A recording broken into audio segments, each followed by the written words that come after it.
Peace and blessings, everyone. This is Stephanie. I hope everyone had or is having a great day. Today, I am reaching out to you to discuss a major event that took place over the past week that has a great impact on American history as well as African American history. And we know those two are intimately intertwined. Nevertheless, what happened?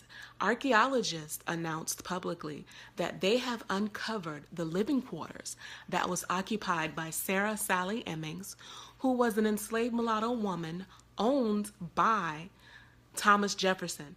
Now, Thomas Jefferson was not only the third president of the United States, but prior to that, he was the author, the principal author of the Declaration of Independence.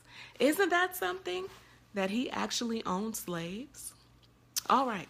Well, in honor of this discovery, and yes, it is to be honored because in this uncovering, I am truly hoping that there will be more artifacts, more information that's going to be uncovered and released to us to find out more intimate details regarding that relationship. It has frustrated me over the years how many people have romanticized that relationship. I want to know more about it because it could actually swing one of two ways. On one end, it could be the generalized, the stereotypical relationship that slave masters had with their female slaves of that time. Or it could have actually been this great romance that they have talked about over the years. But I would love to hear about it from Sarah Sally Hemings' perspective. So I'm hoping that a memoir of some sort is going to be recovered that will give us more intimate details regarding what that relationship was like. In the meantime, what I'm going to do as an observance of this discovery, I'm going to share an excerpt from a publication that was released in 1861. The title of that publication, Incidents in the Life of a Slave Girl, Told by Herself, and that was written by Harriet Ann Jacobs under the pseudonym Linda Brent. Here we go. Sometimes, when my master found that I still refused to accept what he called his kind offers, he would threaten to sell my child. Perhaps that will humble you, he said. Humble me? Was I not already in the dust? But his threat lacerated my heart. I knew the law gave him power to fulfill it. For slaveholders have been cunning enough to enact that the child shall follow the condition of the mother, not of the father, thus taking care that licentiousness shall not interfere with avarice. This reflection made me clasp my innocent babe all the more firmly to my heart. Horrid visions passed through my mind when I thought of his liability to fall into the slave trader's hands. I wept over him and said, "Oh, my child, perhaps they will leave you in some cold cabin to die and then throw you into a hole as if you were a dog." When Dr. Flint learned that I was again to be a mother, he was exasperated beyond measure. He rushed from the house and returned with a pair of shears. I had a fine head of hair, and he often railed about my pride of arranging it nicely. He cut every hair close to my head, storming and swearing all the time. I replied to some of his abuse, and he struck me.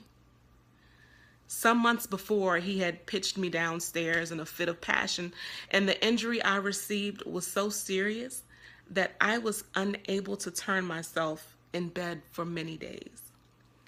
He then said, "Linda, I swear by God, I will never raise my hand against you again."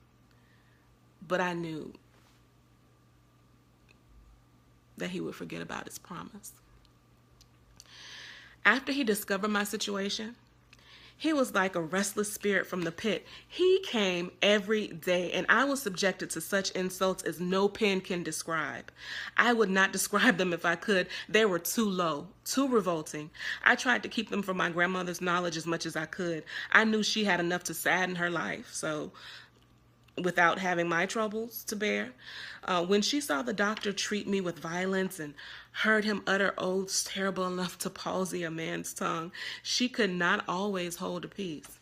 It was natural and mother-like that she should try to defend me, but it only made matters worse. When they told me my newborn babe was a girl,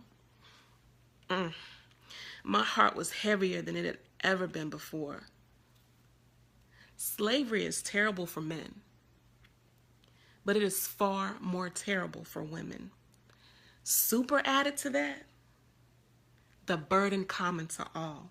They have wrongs and sufferings and mortifications peculiarly their own.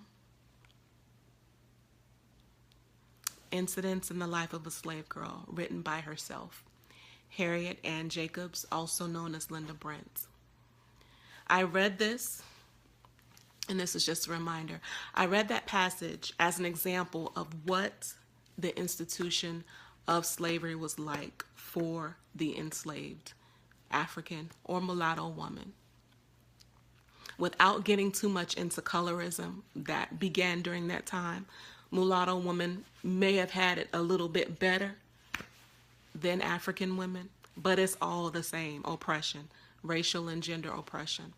That's just a snapshot of what those relationships were like between slave masters and enslaved women. So, in the coming days, in the coming years, as we find out more about Sarah Sally Hemings and Thomas Jefferson's relationship based on what is found in her living quarters, we'll have even more insight. Thanks, everybody. Take care.